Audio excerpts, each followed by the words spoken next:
Pessoal, boa tarde.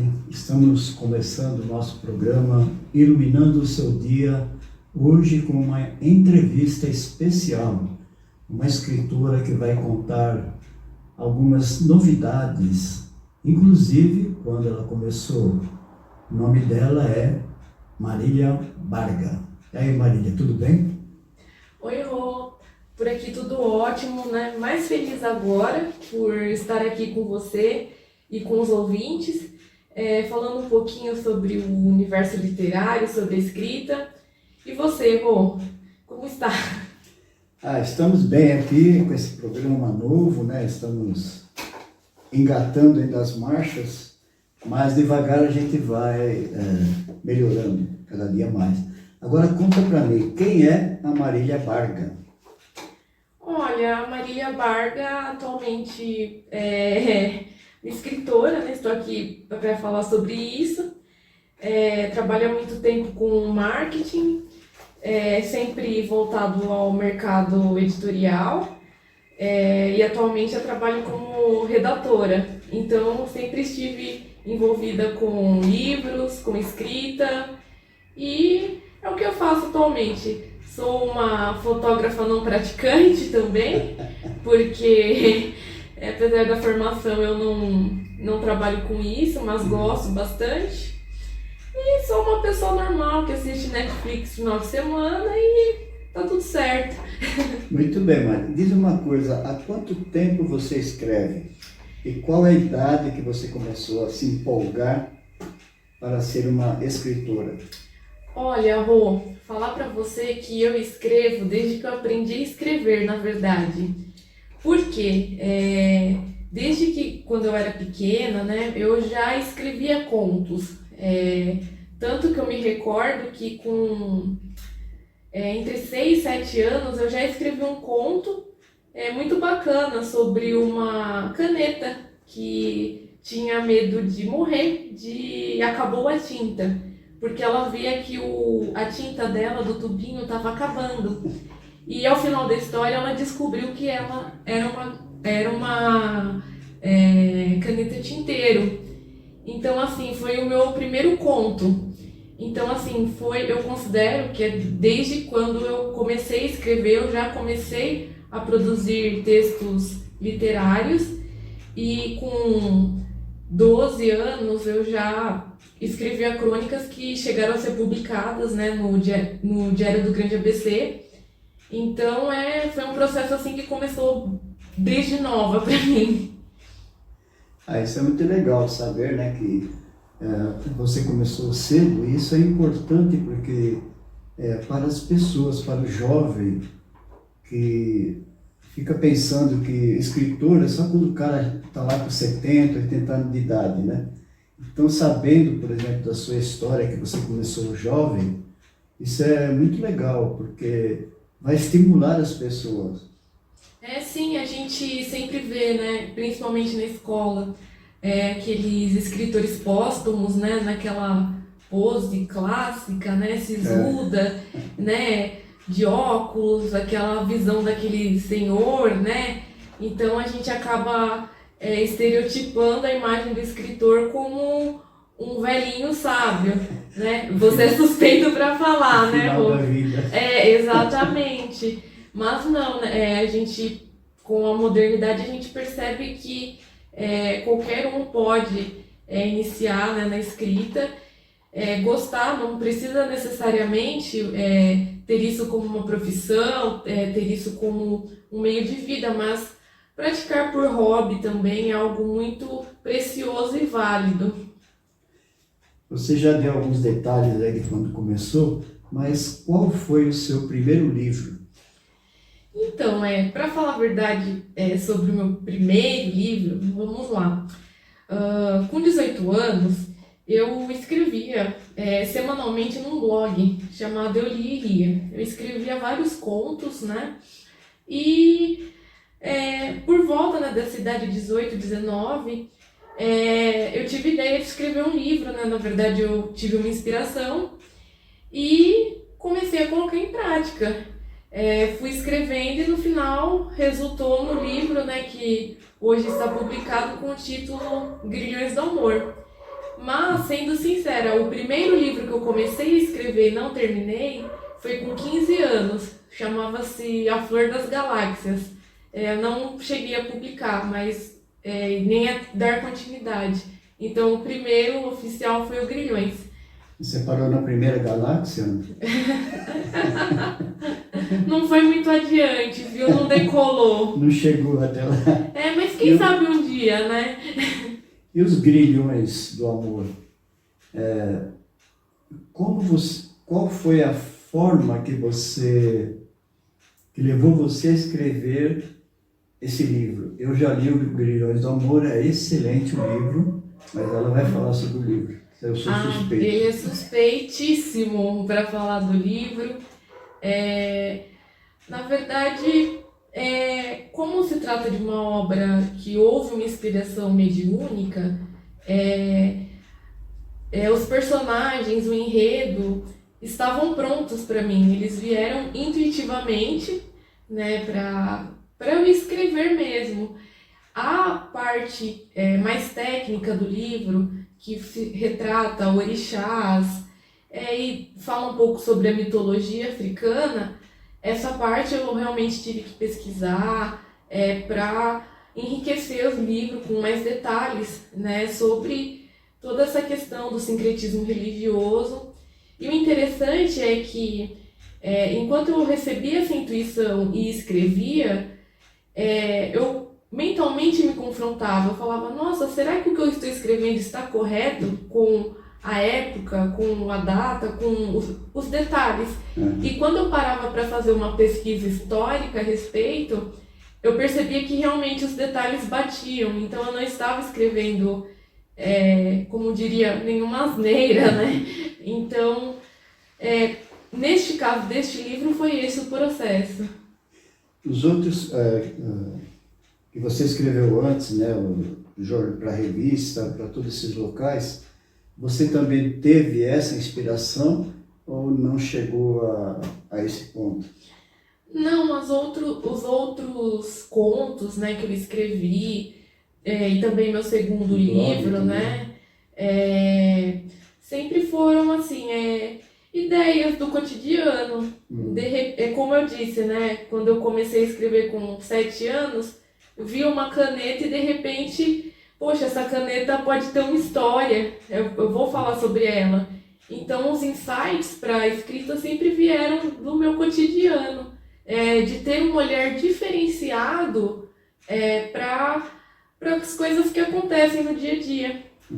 É interessante a ideia, porque imaginar uma caneta tendo vida e falando, não é tão simples assim não, né? Então você era bem criativa desde pequena, né? Quando a gente vai estudar, né, direito a fundo a língua portuguesa, daí a gente vê, né, que isso é uma estratégia de personificação, né? Quando o objeto não tem fala e a gente atribui vida a ele. Então depois que a gente aprende isso, mas já naquela época eu já gostava bastante de fazer isso. Muito legal. Nos Grilhões, você se identifica com algum trecho do livro ou não tem nada a ver? Olha, com o personagem? Eu, assim, confesso que me identifico com a personagem principal. O nome dela é Beatriz. Na questão dela ir contra o sistema vigente, principalmente em que ela estava inserida numa sociedade patriarcal, onde ela não tinha voz, onde ela era obrigada a se casar, a ceder aos costumes da época. E, de certo modo, ela se revolta contra isso. E ela busca sempre questionar o contexto em que ela vive. Então, eu me identifico com a personagem nesse sentido. E me identifico também com outros, em outras partes. Por exemplo, o vilão da história, que seria o capataz Simão, ele às vezes tem muita revolta contra o mundo. Quem nunca teve algum momento na vida em que não passou por uma situação em que se rebelou ou se achou injustiça.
E interessante é que nos livros você aborda temas envolvendo assim uma religiosidade das pessoas, não uma religião, né? Uma religiosidade das pessoas.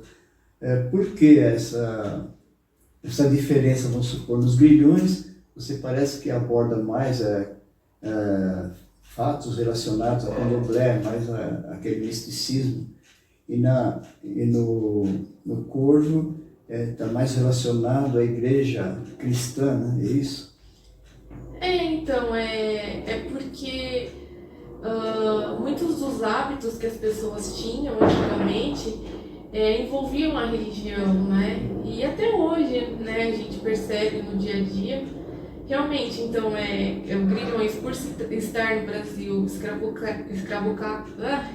é difícil falar, viu?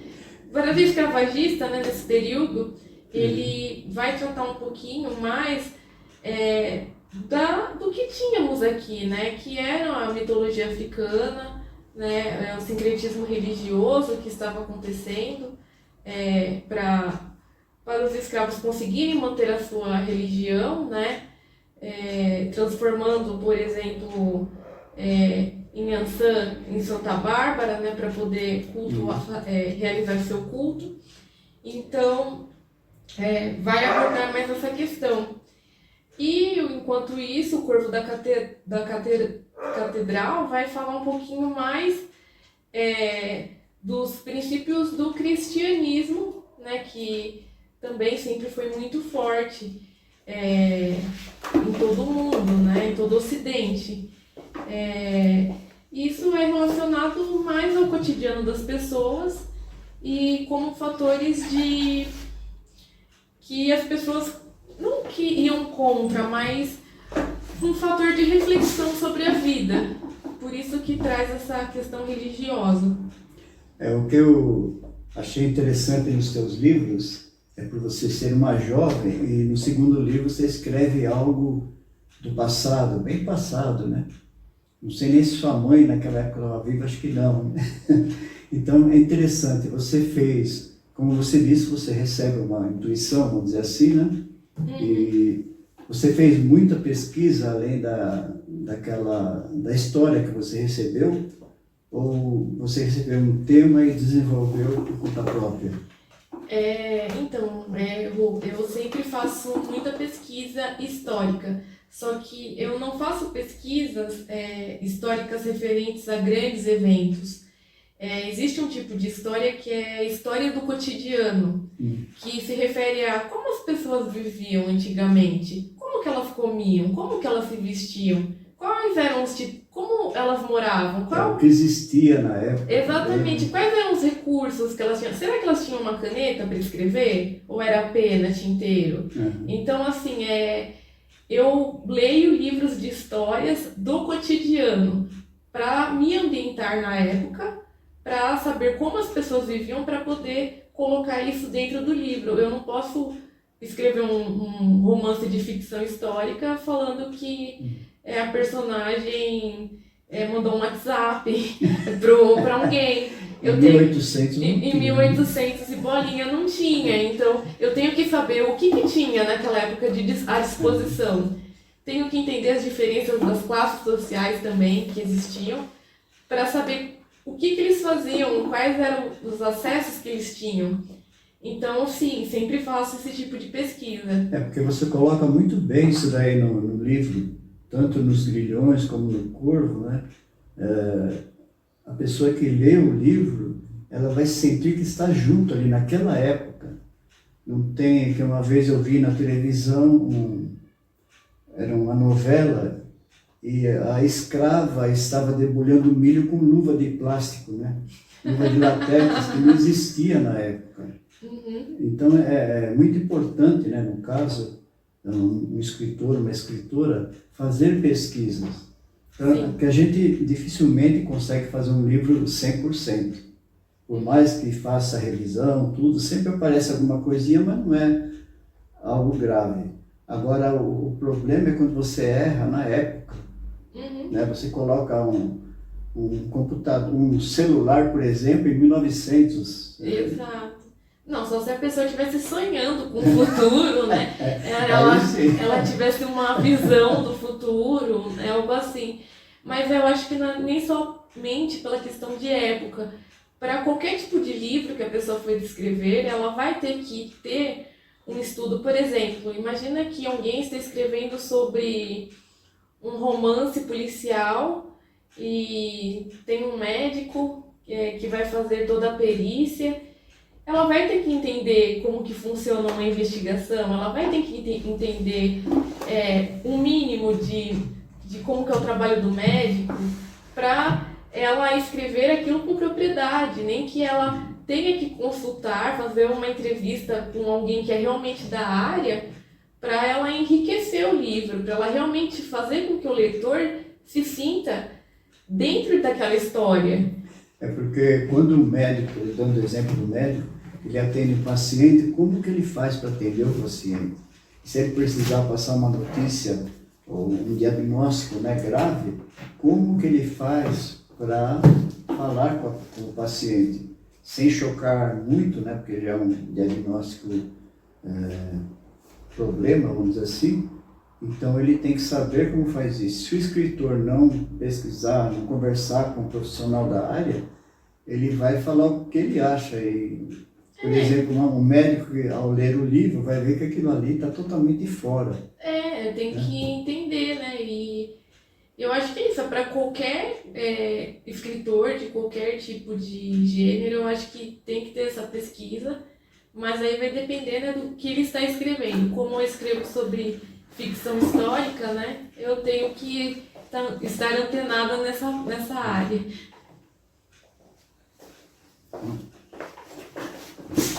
Já foi. Diz uma coisa, para você, qual é a parte mais difícil para escrever numa história e qual é a mais fácil? Se é que existe a mais fácil, né? Olha, para mim, a parte mais difícil da escrita não é escrita, é a disciplina de escrever. É você ter uma constância naquilo que você está fazendo.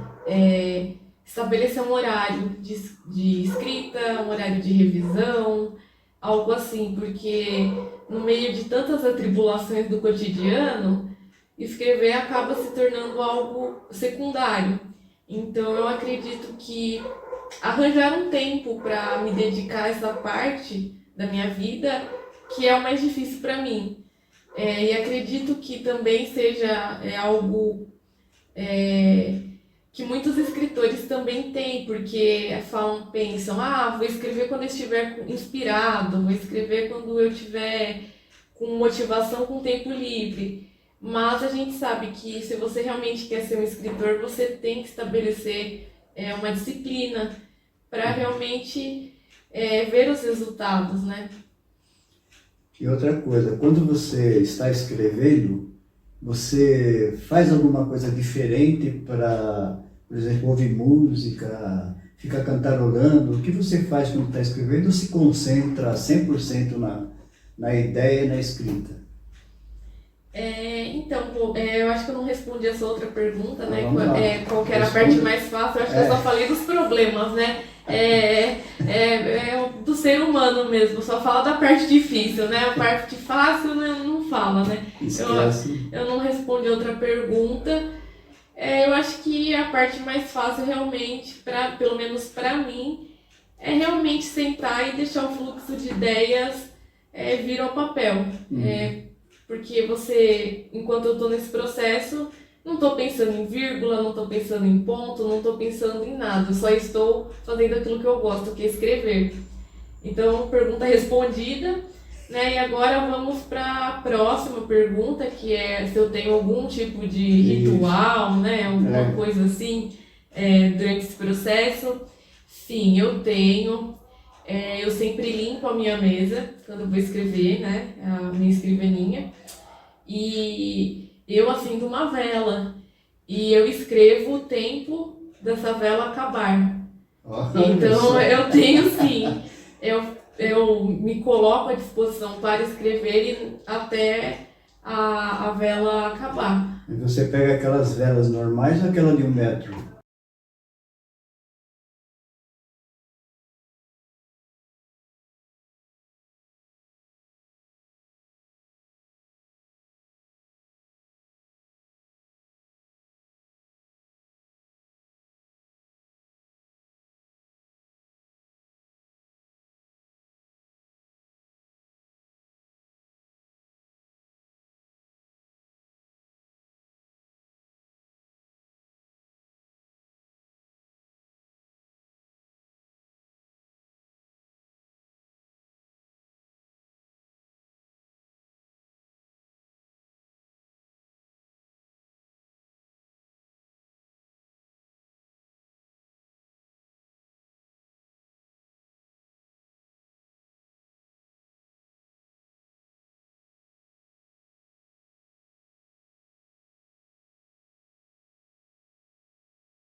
Não, e você tem planos para continuar escrevendo ou já esgotou o estoque? Não, não, estoque é ilimitado, só o tempo que me falta, né? Mas assim, já tenho o terceiro livro, né, que está razoavelmente encaminhado, que na verdade é um compilado de contos, né?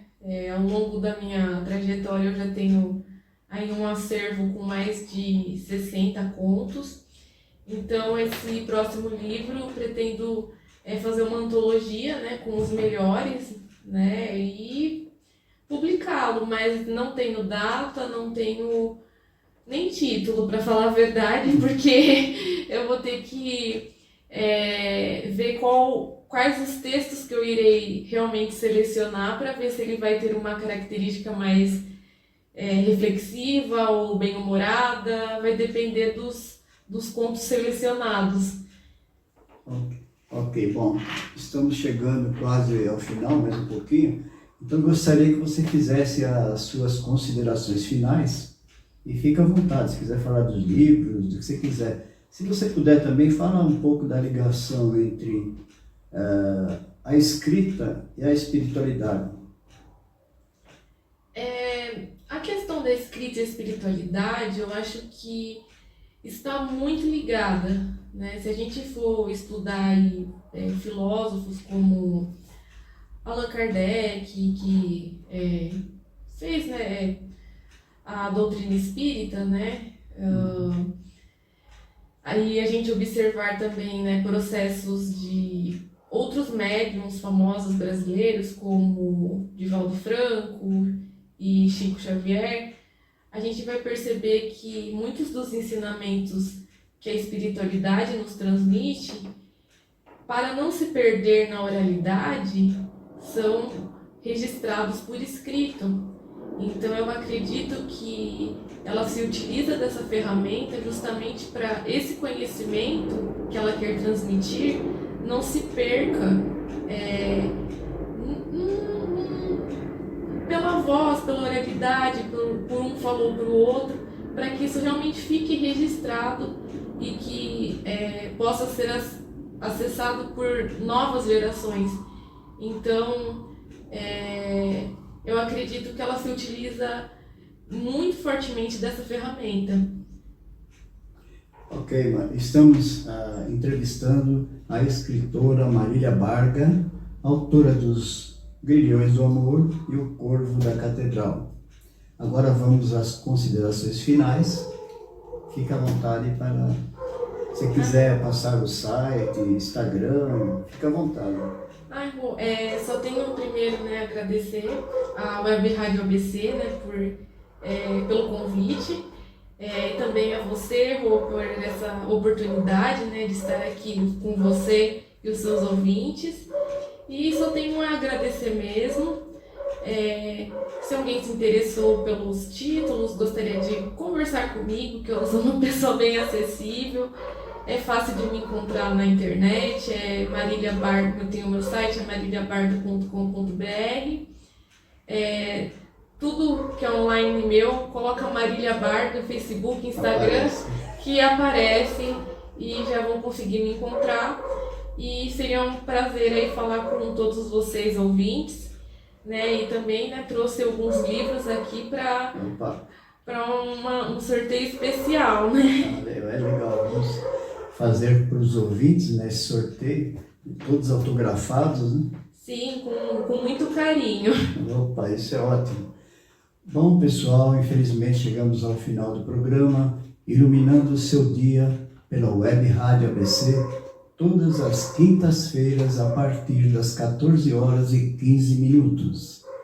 Na próxima semana, teremos mais um programa e aqui estaremos entrevistando uma pessoa maravilhosa, só que ela trabalha com sustentabilidade.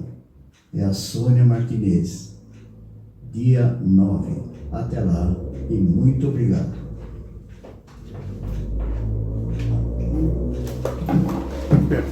Isso.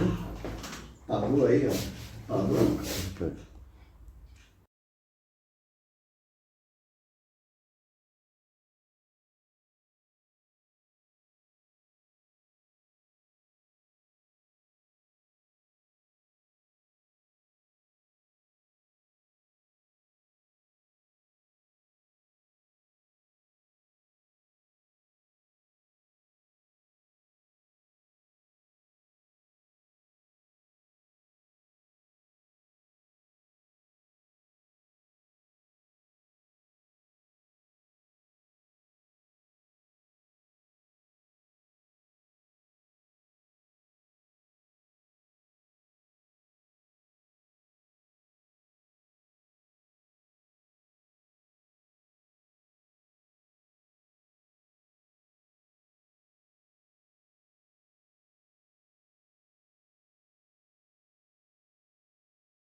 Pessoal, eu sou o R. Kovac, do programa Iluminando o Seu Dia, todas as quintas-feiras na Web Rádio ABC, a partir das 14 horas e 15 minutos. Eu estou aqui para agradecer a nossa entrevistada de hoje, a escritora Marília Varga. Muito obrigado pela presença e a câmera é sua. Bom, eu que agradeço a você por poder fazer parte do programa, agradeço a todos os ouvintes que estão nos acompanhando e principalmente agradeço a equipe da Web Rádio ABC. 10 anos com você.